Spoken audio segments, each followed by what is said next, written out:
Hey friend, my name is Bryce Henson, CEO of Fit Body Bootcamp and one of your co-hosts here at the Fit Body Inside Look. Now this show is for our franchise partners and for those who are interested in joining our brand, where we execute meaningful interviews with our franchise partners, internal HQ team, coaches and clients to be able to provide you more insight and to get more acquainted with our brand and also to showcase the business opportunity available. Thanks so much and enjoy the episode. Hey friends, so excited to introduce to you today's guest on a new episode of the Fit Body Inside Look, where I got a chance to interview my dear friend who supported the Fit Body brand since 2001, Mr. Robert Linkul. And Robert is the founder of TOA, Training for Older Adults. He's also on the board of NSCA, which is one of the most prestigious exercise science boards in existence. And he has a wealth of experience. He's added so much value to our elite trainings, to our world conference trainings, specifically for coaching coaches around Fit Body Forever, but we have big plans and big visions in 2025 for him to be the Director of Education for Fit Body Bootcamp. So excited for you to hear his story, get to know him personally, and hear a little bit about how he helps and supports our Fit Body coaches and brand. Get ready for an awesome episode. Hey family, welcome to another episode of the Fit Body Inside Look. I am super pumped up. I know you just listened to the introduction, but I'm here in Northern California, the Sacramento area, live with my dear friend, Mr. Robert Linkul. So Robert, welcome to the show. What's up, man? Thank you for having me. Excited to be here. Oh, very excited to have you here as well. So this is going to be a great conversation. Number one, just to have our audience learn about you as the person. Then we'll talk a little bit about exercise science, your zone of genius, TOA, Fit Body Forever, all that. Yes, sir. Before we get started, why don't you give us the backstory? Actually, how about this? What do you currently do right now? Mm-hmm. And then how did you get there? So right now, my wife Keegan and I run TOA, trainingtheolderadult.com. TOA is half education, half training. So this is our beta testing environment, our training studio. We have clients that come in-house. We have clients that are online. We have some sessions where they're just in person. We have others where they're just online. And then we have others where we mix both. And we do all of our own programming. We implement. I'm a research junkie, so I'm just constantly going through this stuff and the newest, most innovative ways to train, specifically kind of the aging body, but the application of that research is applicable to everybody. So we dive into that. We create new strategies and philosophies of ways to train. We plug it in. We do it with our clients for 8 weeks. We pre and post, and we assess how well they do. And based off of that, we then disseminate all that programming out to all of our TOA affiliates and our other TOA trainers. We have over 250 TOA certified coaches across the country, a couple in Canada, a couple in Ireland, a couple in Iceland. So we are international. And we have 18 TOA affiliates where the gyms are either running TOAs or call themselves a TOA facility. One international in Vancouver. So we are an international company there too. And many countries. Yeah. We're getting there. And so they implement our programming after we find a really good practiced way to implement it in-house here, either one-on-one or in a semi-private or in a big group. And so putting out that information and discussing how we do that connected me to Stephen Hadley. Mm-hmm. And that we'll get to that in the future of how I found out about you guys and got connected with all of you. And so that's half our business, working with the trainers. And then the other half is here with our clients, and we continue to educate them and basically teach how to overcome sarcopenia. The loss of muscle mass and function as we age does not have to be this losing battle of, well, I'm old and this is just how it is. Right. I grew up with parents who thought that way, and I just didn't know any better. Like 50 was old, you know? Yeah. And I'm 43, and I'm 7 years from like what my dad in my mind was at 50, like this old man. I'm like, I don't want that, and you don't need to be that. And I know I'm preaching to the choir with this, but like that's the idea, is to enlighten our people to understand. Like you don't have to just accept, well, you're just old and you can't golf anymore, or walk tall, or still lift weights, or carry your own groceries. Like the disability threshold is there, and I want our people as far away from that as humanly possible. So I'll take everything that I've got, everything that I learn, and hopefully just throw it out at everybody, and in some way hope that sticks and connects, and they're able to transfer that to their clients. Because our goal, we had 140 clients at one point. Mm-hmm. I'm like, I can work with these 140, or I could connect with 200 coaches, and they could all work with 30 or 40 or 50 people. And now we've got thousands that can learn from this, and then I can connect with some other companies, and they can connect out to all of you, and now we've got 1 million people that, and so that's the intention is let's change the way that we think about aging, but also change the way we think about resistance training and why we can break these stereotypes that older people aren't supposed to be afraid of that they should actually embrace it. And in fact, they're probably the ones that need it the most. Like if you look at all the benefits of resistance training and then go, what demographic needs to increase bone density, increase muscle mass, improve their posture, reduce their risk of falls, everything from cognition to performance and everything in between. You're like, well, that's the aging body. Yes. More than the 20-year-old or the 30-year-old. So anyhow, I can rant and talk forever, but that kind of gives you an idea of where my passion lies, where we are now with what we're doing, and our future endeavors are to help change those narratives. Let me interject a little bit here. Where's the passion come from? Because I can feel your passion. I love your passion, but where does it come from? I guess, first of all, I wasn't a great student growing up. I didn't really know how to learn. And I feel like I have some kind of disability in my ability to hear someone speak, take that information and go, I understood that, and then reapply it. I would hear, and then I'd go to reapply it, and I would just be blank. And so this was kind of before anybody knew about a learning disability or having something that you could be diagnosed with and some different tools. So I struggled a lot. I didn't read well.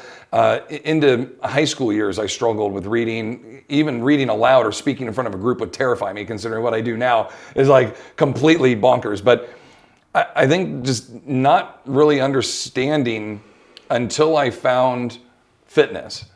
It spoke to me in this way of that makes, it clicked in my brain. Seeing the anatomy of the human body, seeing it move, I can trace every action, origin, insertion, it's stuck in my fucking head. I can't get it out of there. And when you ask me to present it or to talk you through it, I can do that in a way that apparently people like to hear it, and it works. And so I just went towards that. And in the beginning, it was I'm going to be a strength coach, right? Strength coach, don't be a personal trainer. Strength coaches are where it's at. And as I moved further into this field, I found I'm not great at working with athletes. I wasn't very good at increasing their performance. I wasn't very good with connecting with younger people, but their parents and their grandparents that I was also training, they were all killing it. Yeah. They were getting way better, and they were overcoming all these limitations. And so I just had this epiphany, this moment where I'm I need to embrace this. Call yourself a trainer. Be the best trainer possible. Let's go out and help inspire and teach other trainers how to do this, and just change my mindset. So I don't know if I exactly answered your question, but once I kind of found the thing that spoke to me, it was easy for me to learn it, and I dove into that head first. I mean, as hard as I could. And the better I got in that field, a lot of the other areas started to catch up. And now to stand in front of a group and speak, or to read out to other people that was terrifying before isn't so bad now. But yeah, it's definitely my area of comfort, I guess I would say. And your zone of genius, and your role, and we're going to talk a little bit about how you found FitBody, Stephen Hadley, the evolution. Right now we're shooting this podcast. We're going to have to shoot another podcast episode in probably 6 to 9 months, because at least if I have my way, Barrett has our way, our leadership team has our way, you're going to continue to be more of an influential person or organization. You stepped in as a FitBody Forever Director of Education. You clearly know what you're talking about and articulate that in such a great way. In fact, this is probably one of the biggest compliments I can give you. My brother Barrett, who is a director of coaching for our brand, also one of the most successful franchise partners, knows a lot about exercise science. Two-sport athlete, captain of the football team, captain of the baseball team, knows the human anatomy very, very well in the grand scheme of things. Will say that Robert Linkul has forgotten more knowledge than he's ever learned. So I would just want to put that on the table. That gives you the type of caliber of the gentleman I'm speaking with right now. I appreciate it. Thank you. But in any case, before we go too forward there, I just want to take a step back and humanize you a little bit for our audience. So you can get to know you as Robert the person. So where did you grow up? Kind of talk us through that. Sure. About 45 minutes east of here, Lake Tahoe. Okay. I was raised in Zephyr Cove, really small town, 200 kids in the high school, 44 in my graduating class. 44. Yeah, I was prom king, if that tells you anything. There we go. It was by default, they were we voted everybody else into this position already, so you're the guy. 3-sport athlete, I played football. we had 14 guys on our team. So it's like we played every position. I kicked off. I was the long snapper. I was the left tackle. I was the defensive end, tight end. Like it was, we were terrible. And I played basketball. I attempted to play basketball, and then I threw the discus, and that's where I shined. Track and field, discus was my thing. That carried me to college at CSU Sacramento. And while I was there struggling to throw the discus, which was a bigger implement, I was introduced into the hammer, which is a 16-pound ball on a 39-inch wire. And you spin around basically like a ballerina and violently release this thing into the air, and it flies, 200 plus feet. And I picked that up very quickly. Within 2 years, was nationally ranked and got a scholarship to go to Sac State. Sacramento State? Yes, sir. Yeah. And then while there, I was getting my degree in kinesiology, started my master's degree after that, and threw for Reebok in pursuit of the 2008 Olympic team.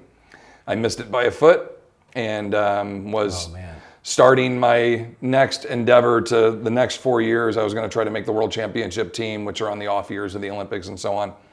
And Keegan, my wife, was working at this country club, and she goes, hey, they just got a brand new weight room. I was a 550-pound back squatter. I loved to squat. And she goes, you can be the first person to squat in this squat rack. It was New Year's Day. She's like, come on down, I'll sneak you in. So she's opening the gym. I get in there, 135, I do 10, 225. I'm coming up on my fourth rep, and I feel my L4, L5, L5, S1 discs both blow out laterally. And I'm in the bottom of my squat, and in that moment, I recognize these are brand new plates on my back, like I can't drop them, right? So I make myself come out of this squat, I rack the bar, I lay down on the ground, and I'm there for the next 90 minutes. And she thinks I'm like back there just crushing this workout. She starts checking in members, and as they start coming into the gym, I'm finally able to get off the ground with the help of these people getting me up. And I thought I just, threw my back out bad. Over the years of throwing, this is something that happens, and I just thought, okay, I hurt myself pretty good, but I'll be all right. So I waddle up, and she's like, get home, ice, like you know what to do. 3 days, no sleep, can't find a comfortable position. And with lower back injuries like this, when you start to experience bowel movement or bladder issues, you're in trouble. And so I had a moment of recognition, I'll just say there. By the way, how old are you at this point? I am 28. 28 years old. Yeah. Okay. And so fast forward, emergency surgery. I wake up in the hospital bed, and the doc goes, throwing career's over. Your back can't take this anymore. Your hips are trashed. Like you're done. You can't throw. You can't lift. So I go into this pretty severe state of depression. And I have a client of mine that I've been training to do the 7 summits. He's a mountaineer. And he's training for Elbrus and Everest and McKinley, Denali, and, Aconcagua. I'm training him for all these. And he goes, you need something different. Why don't you train and climb a mountain with me? And so we decided to train to climb Mount Rainier. I rehab from my back surgery. I climb Rainier. It's a great experience. And I go, I could get into mountaineering. So I start training some other clients. We're going to go train to climb Mount Shasta together. And we're out at a training climb, and I cough. And I look down, and my hands are covered, sprinkled in blood. And I'm coughing up blood. I'm like, what is going on? So I go to the hospital, and normally, you get an x-ray, and a couple of days later, they call you. So I get an x-ray, I get in the car, and I'm just leaving the parking lot, and they call, and they're like, come back right now. And so I get back in there, and they shove a camera up my nose and do a bronchoscopy down, and the first lobe into my lung, they find a carcinoid tumor that has basically taken over about 90% of my left lung. So I have 2 doctors that are talking, and they walk away, and I look at the nurse, and I'm like, what's going on? And she goes, honey, you have cancer. And it like this moment of like, what did you just say? Like, I'm an athlete. I don't smoke. Like, how do I have cancer? Like, that just didn't compute. And so I have this meltdown. I'm crying, and Keegan's walking out with me. And as we're walking out, I look over, and there's a guy being wheeled in from a car accident, and his legs are gone. And I go, oh my God, like I can't be this upset when I just saw that, right? So I get in the car, I'm like, pull yourself together, dude. Like, this is over, you can overcome this. You're not that guy. You need to be able to get yourself together and like attack this just like we would anything else. So we come back for another appointment. Doc goes, good news, you don't have to go through treatment. No radiation, none of that. We just need to take it out. Carcinoid tumors are encapsulated, but they just slowly grow and take over and take over and take over. And eventually it'll kill you if we don't. But we need to do that. I'm like, okay. So I have surgery, 2 of my ribs removed, 2 more broken carcinoid tumors. They have to come out in one piece. You can't cut them up or they'll spread everywhere. So my lat severed. They have to open me up. Like 3 weeks, I'm in intensive care, go through this whole thing, start to rehab, puncture my lung 7 or 8 different times just from it trying to grow. There's a sac in your lung that they kind of like fold over and it can actually expand and kind of give you some more tidal volume, you know. So going through all this, months and months, I rehabilitate, go in for a 9-month checkup, and they find another carcinoid tumor in my thyroid. And again, you have this cancer, we have to take this out. So it's gone through my thyroid into my parathyroid and is going into my sternocleidomastoid in my neck. So I have to cut out all of that. In the act of doing that, it hit my throat and my vocal cords, and I can't speak for maybe a week or a week and a half, which I think was probably welcomed by my wife. And so we've gone through back surgery, taken my lung out, taken my thyroid out, you know, both times luckily not having to do any treatment. So I don't really like to call myself a cancer survivor because I think that is reserved for people that have to go through that. There's a title of cancer survivor that goes with having to go through chemo, having to go through treatments that I'm blessed that I didn't have to do. But I'm a surgery survivor. Yeah. And having my lung out was severe. That was 16 years ago. We still celebrate it every July 14th. And I still have residual pain and issues from it. I can't really do chin-ups. I can't, you know, your lat gets cut and wrapped and resewn, you know, a whole different thing. So I started to rehab. Again, this is a long story, I can go on. No, that's great.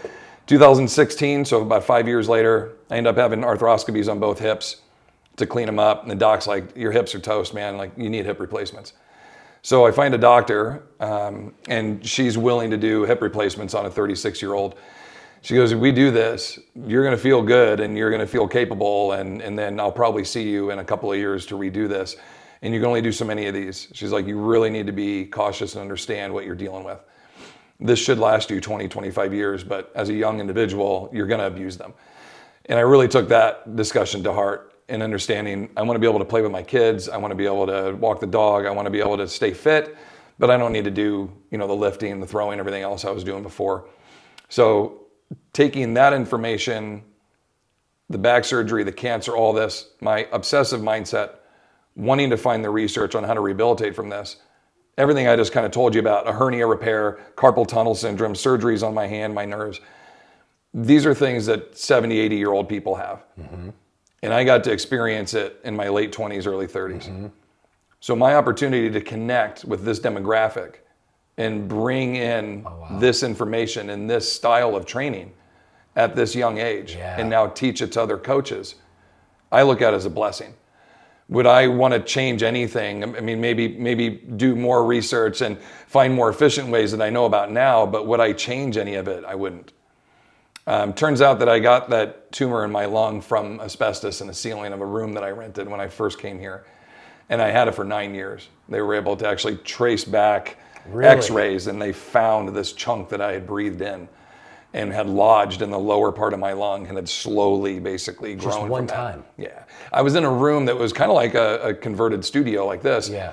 And they had asbestos in all the ceilings and everything, and we ripped out all the walls and we were cutting in windows and all that, and I was just sitting there breathing that stuff, you know, not really knowing. Sure. So that was ultimately the result of that, but it's that experience, all of those experiences, and then connecting with all my clients who I wrote about these things. I did video blogs. I talked about this, and they go, that's what I have, and that's what I have to have a hip replacement. And so all my clientele kind of came to me because of my experiences and talking about it. I didn't really have to recruit and go get people.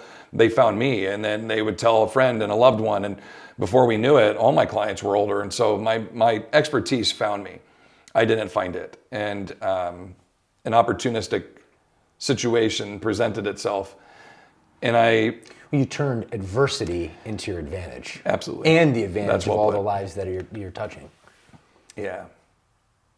Yeah, they're struggles for sure. But I personally believe that strength is the root of overcoming all of that. You want to physical strength? Yeah, like if you want to look better or perform better or overcome disease, like any of those things, if I get you stronger, you're more likely to achieve that, whatever direction. I would agree with right? that. Why is that a belief of yours?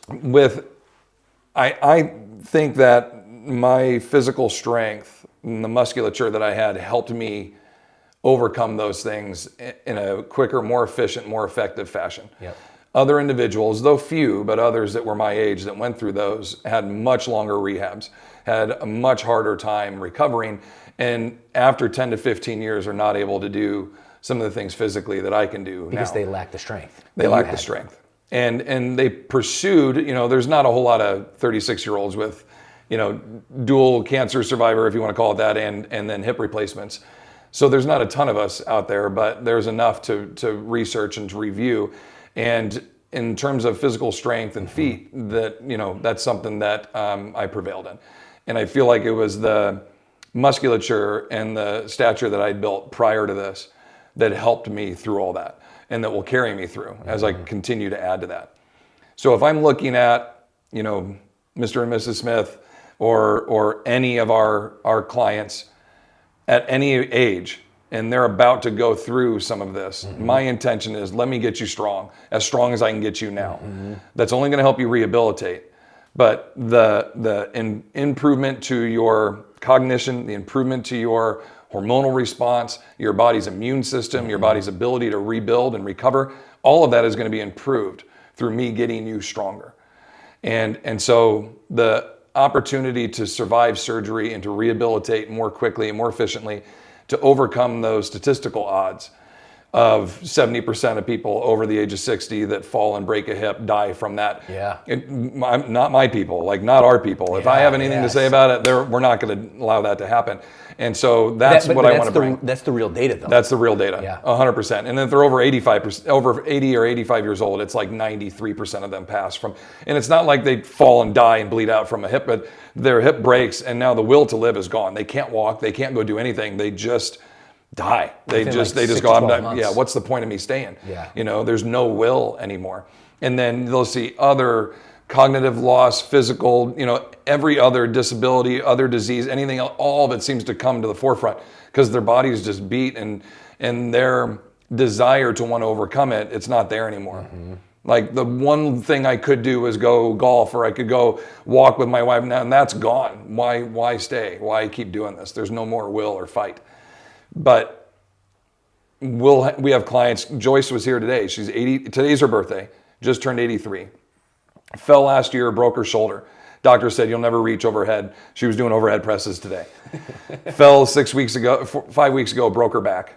Had surgery, 5 weeks post. She's picking up 20-pound kettlebells off the floor today. Really?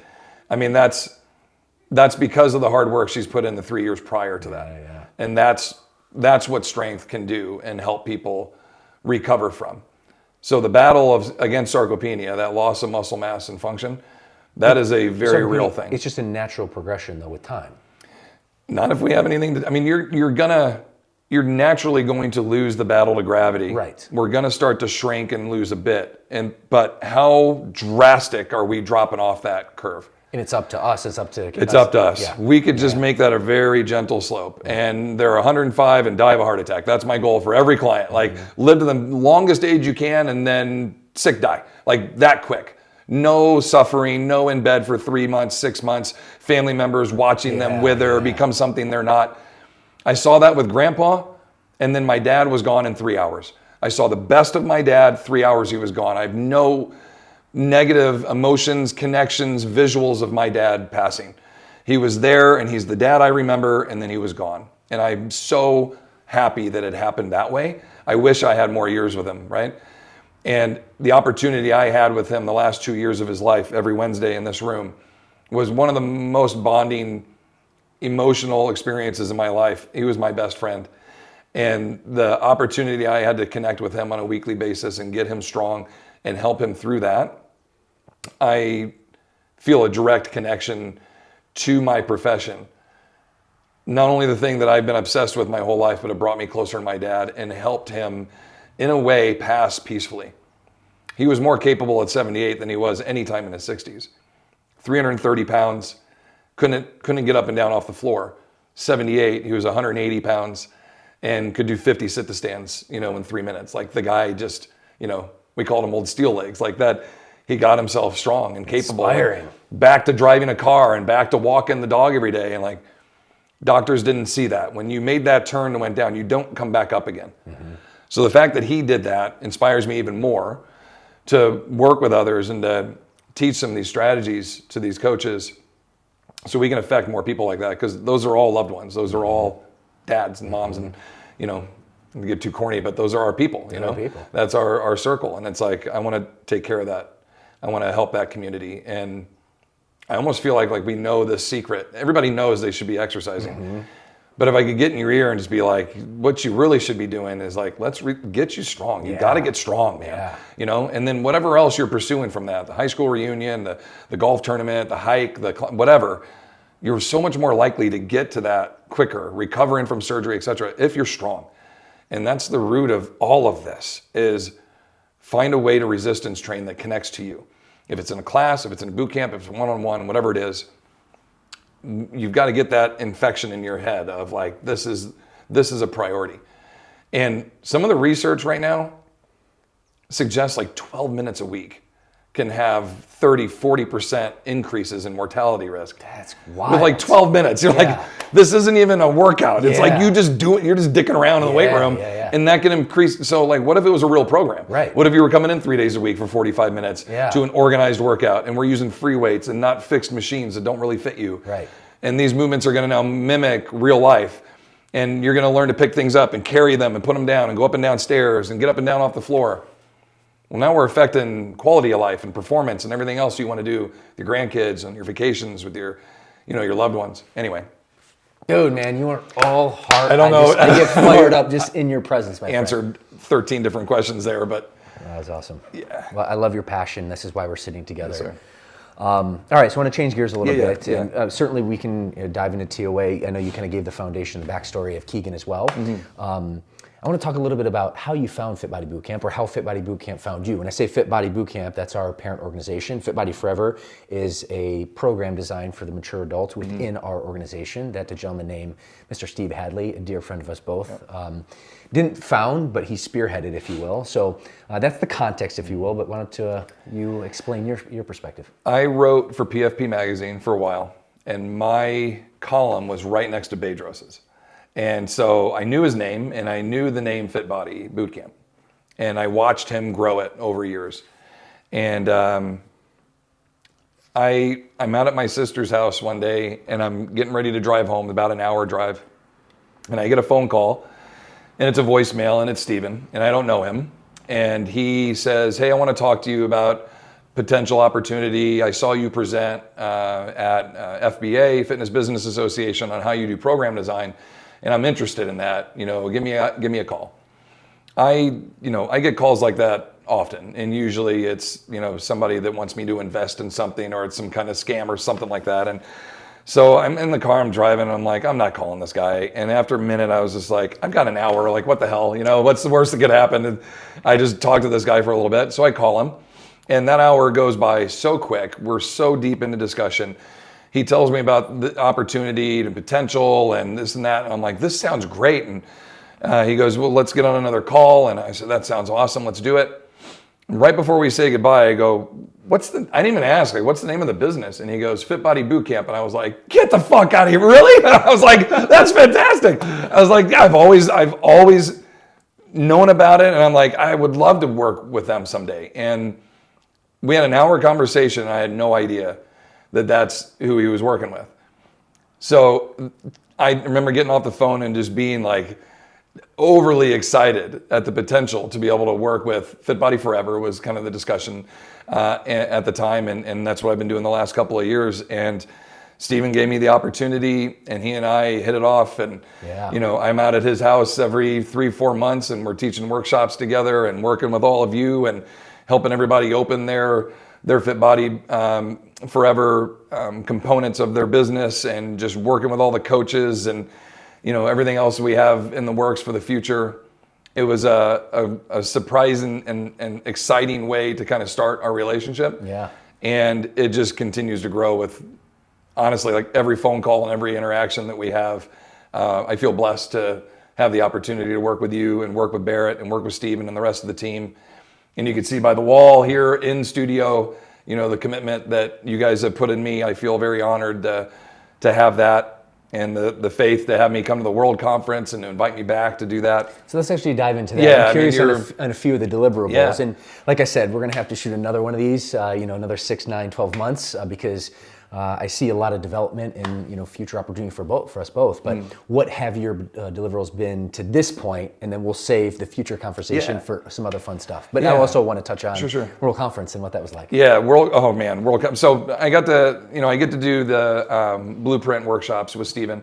And that's great. We get to be in front of 8 to 10 owners and their head trainers, and that's awesome. And for those of our audience potentially, is maybe a prospective franchise owner doesn't know what the Blueprint Workshop is, can you? We spend 3 days together, and then Steven teaches the business, the onboarding, all the back of the house, kind of information you need on how to get your business up and running, how to market it, what you do when clients come in, all the onboarding process, all of that. And then I come in with the programming side and all the hands-on, and we go deep for a day and a half with all the coaches and the trainers and go into each movement pattern and every exercise, progressions, regressions. We look at physical limitations, injuries, if they have a bad back, a bad knee, a shoulder, how do we modify each lift, and how do we do all that on the fly like that? How do we troubleshoot the person in front of us when we've already created this workout? Like, we dive into all that. And then every month I get a chance to add more value into that with some recorded content that goes on to the Academy. And then the opportunity came up to go to speak at the World Conference, which every year I create a goal sheet. And Keegan and I go through that. And we have business goals, we have personal goals, and we have what we call professional goals of where I'd like my career to go. And at the top of that was to speak at the World Conference. Mind you, this was a year ago. And it felt like 20 minutes later, I got the call and the invite to go. And I was like, yeah, you check that one off. So I get to the conference, and another long story, but the equipment that we had designed the topic for, unfortunately didn't come through. And so we had to troubleshoot and change things at the last second. So I spent the entire afternoon rebuilding this content, and I felt great about it. Barrett and I go through, he's like, this is great, man. This is gonna be good. So the next day comes up, we start the conference, we get into session, 180 people, packed into a room. Packed house. Oh, man. Packed house. It was sweaty, and it was all awesome. eyes on this guy, just fired him up. Energy, man. I don't have a whole lot of hair on my body left, but every bit of it was standing up. And I remember getting done, and I pulled out my camera, and they went crazy. I just thought, it's bananas. You could see me in the video, this isn't real. It doesn't seem real. How fired up everyone was. And I remember watching them pushing the tanks, and they're just screaming, just going back and forth for 40 minutes. And I'm like, are we really doing this right now? We were. You come in and you're like, dude, this is awesome. Do another half an hour. And I'm like, hell yeah. We go again. Barrett comes in. We're going to give you another 20 minutes. Keep going. And it was just, dude, we got done, and I called, and she's like, how did it go? And I'm like, I don't even know what to say. I have never had such a cool experience. I've never had that kind of reception. I've never had that kind of buy-in. Everyone was invested. Normally you get 20 people on the floor, a couple of people standing, everybody else sits around the outsides, and they just listen to your talk. And nobody was sitting down. Everyone was on the floor. Everyone was participating. Oh, yeah. It was, to say that I'm looking forward to 2024 is an understatement, because I can't wait. And I hope I get a lot more opportunities to do that, because it was one of the highlights of my career for sure. So, number one, thank you for providing that for me. Thank you in return. Oh God, man, that's one of the best memories I have by far in life. Well, my friend, it was incredible. And last year, and this will be 2023, was our biggest World Conference to date. We packed the house, lots of energy. I mean, there's a lot of factors at play. Your expertise, being able to coach at a very, very high level. And certainly our coaches were fired up. And, we like to think from a brand perspective, we set a strong vision, set a strong structure for training, and we just delivered. And it was an incredible experience. So fired up to attack 2024. Yeah, it's going to be awesome. You guys do a hell of a job. Thank you. Top notch event. Thank you. I was so impressed. What about, and man, this 45 minutes is crushed by. It's like flying. We're definitely doing another couple rounds. No, this is great. Aside from World Conference, what are in Blueprint Workshop, what are some of the other deliverables that you've been able to execute and coach our owners on? I've had a couple opportunities to go to locations. Yep. Some of the owners have brought me out. I got to say, that's getting a chance, present in front of the big group is awesome. But when I get 15, 20 coaches that are all kind of connected in the community in one or two gyms that are, all relatively close, we get to spend 2 days, like 16 hours on the floor of going through everything together. I get to know them, know their clients. They start telling me, and we do open sessions where I have a client who type questions. I got a client who has this issue or this back, and we troubleshoot. And by the time they get done, I can see they're overwhelmed with the amount of content that we give them, but they feel really good about it. And they're like, man, this is what I needed. Like I needed as much experience as you can have of thinking, well, I know how to squat and I know how to deadlift and I know how to overhead press. When you go through this and you go, well, here's anatomically what's happening. And then if there's an issue, if there's a limitation, it doesn't mean we can't do this. We just have to find a way to work with it.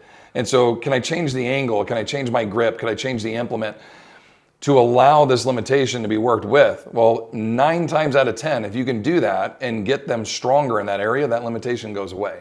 Unless there's something structurally torn or damaged, in most other cases, it's weakness, right? And if we can get them strong, they can overcome that. That's what we teach in those sessions. And in 4 hours at Worlds, we get a chance to cover some good content, but 16 hours in-house, deep dive, hands-on equipment, troubleshoot, hold from here, not here, feel the difference in your bicep tendon when we do this, and getting to palpate and like articulate body and move them through all this, it's a way to get them to connect to that. I can cognitively understand it. You've explained it. You've talked about the research. I can psychomotor, physically move my body through the actions and doing it.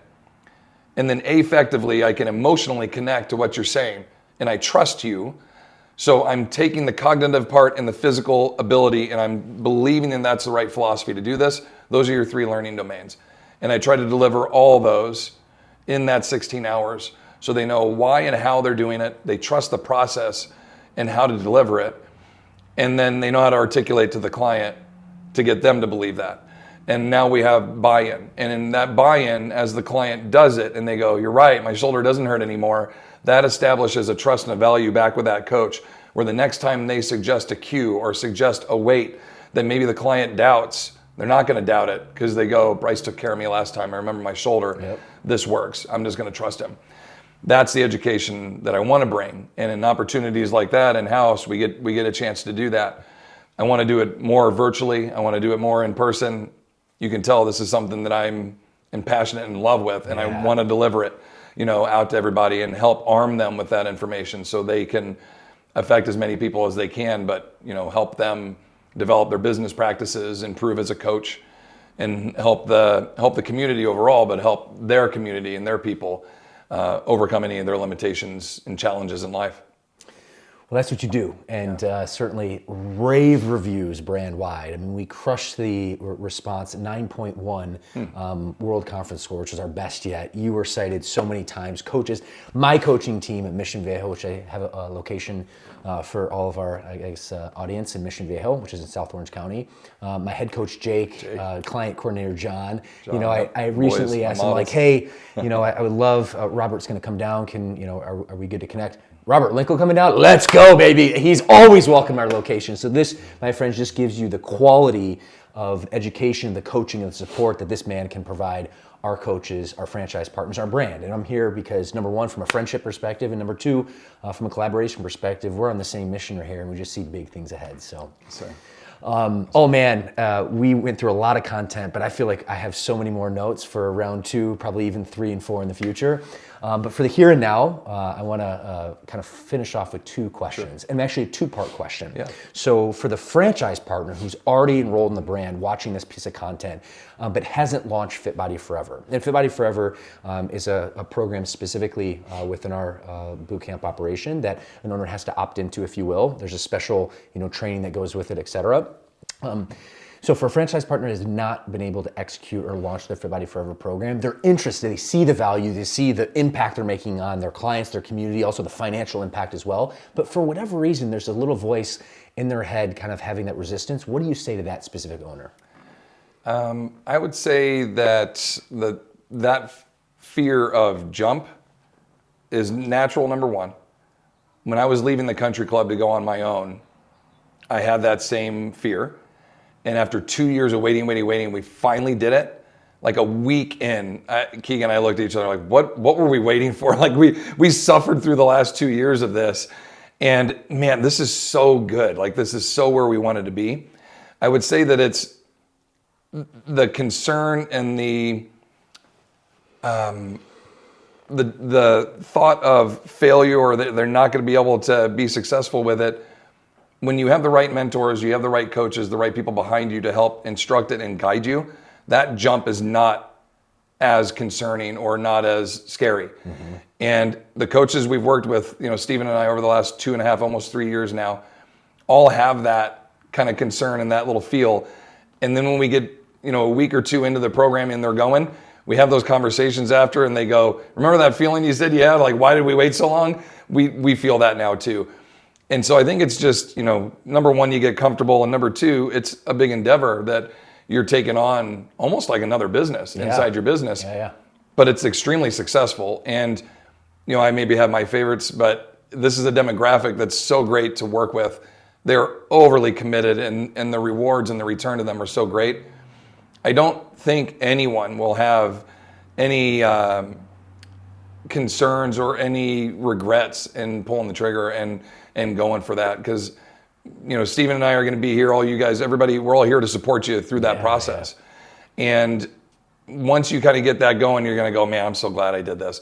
Not only is there a great financial return, but that community boost that you get with this demographic, and hopefully more as we grow this, right? It's the most rewarding and most fulfilling thing.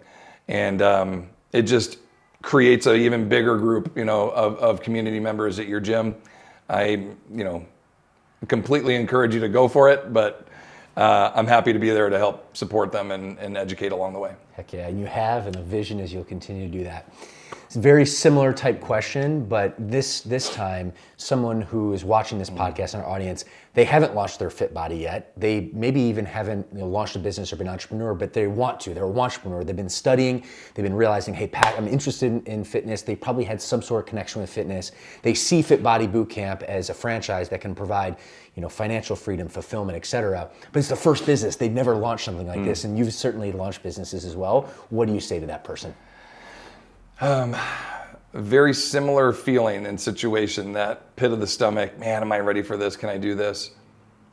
If you have the right mentors and the right people behind you to support you in that process, anything is achievable.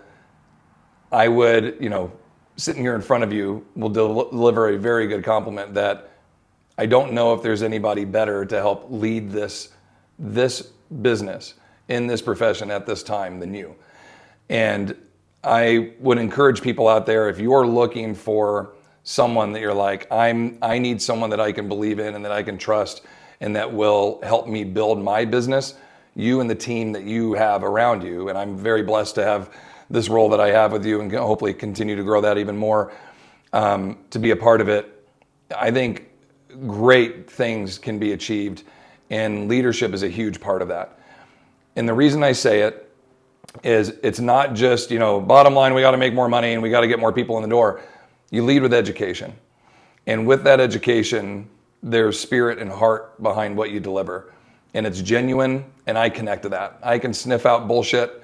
I can see through anybody that's trying to use me or use a process with me to get to whatever their outcome is. And when you can smell and sniff out that car salesman-y experience, it leaves a really bad taste in your mouth. And there's a lot of that in our profession. Oh, yeah. And not a fucking drop of it here. Like, not even a bit. And that's a huge part of what has connected me to you guys and why I love Steven and I love Barrett and I love you and I love this, Pablo and the entire team here. I feel welcome and I'm part of the community, and that's just in 2.5 years. And so you can do this same thing. Like, you can connect with these guys, and it's not like you'll have a call with you and then you'll never hear from you again. Like, you're in there with them on a regular basis, delivering the information and the content that they need and leading, and not just in your profession, but in the industry. When we really needed a voice, we had you and we had Bedros, and we had people fighting for us. From the smallest little studio gyms to the big membership gyms and everyone in between. There weren't a whole lot of people willing to stick their neck out and say, this isn't right, and we should be able to open our doors, and we should be able to, and you guys did that. And there are a lot of small businesses and independent trainers like myself that couldn't, because half their business would have walked out the door if they did. And the fact that you were doing that in the same state that I'm in helped me immensely, but it inspired me to say, if people walk out the door, they walk out the door, but I'm going to take the people that believe in me and who stay here, and we're going to go to the top. And so, though two different business practices, bigger boot camp, smaller semi-private, the strategy of our business and how we pursued were so aligned and so inspiring, it drew me to this. And have the opportunities to connect and to grow and to do this with you, I feel very blessed. And I think you can all do that same thing here. If your heart and your passion lies in this, and you're connected with anything that we're saying here, this is the right place for you to do that. And you'll have great leadership, great opportunity to grow and have the proper direction the entire way through. Robert Linkul, my friend, you are freaking awesome.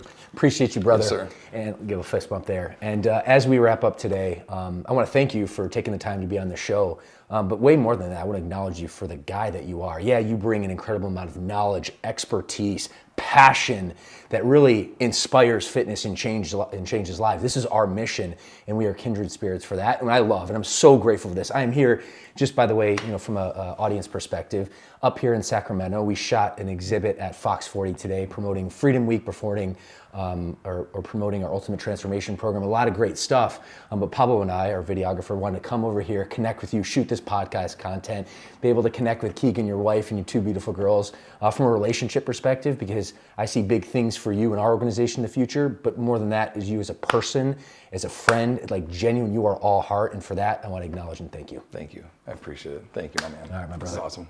Well, my friends, on that note, this is all for today. If you got a lot of value, all I'd ask you to do is like this video, and that we can keep producing more content for you for free. Robert, my man, appreciate you, and we'll see you, my friends, in the next episode.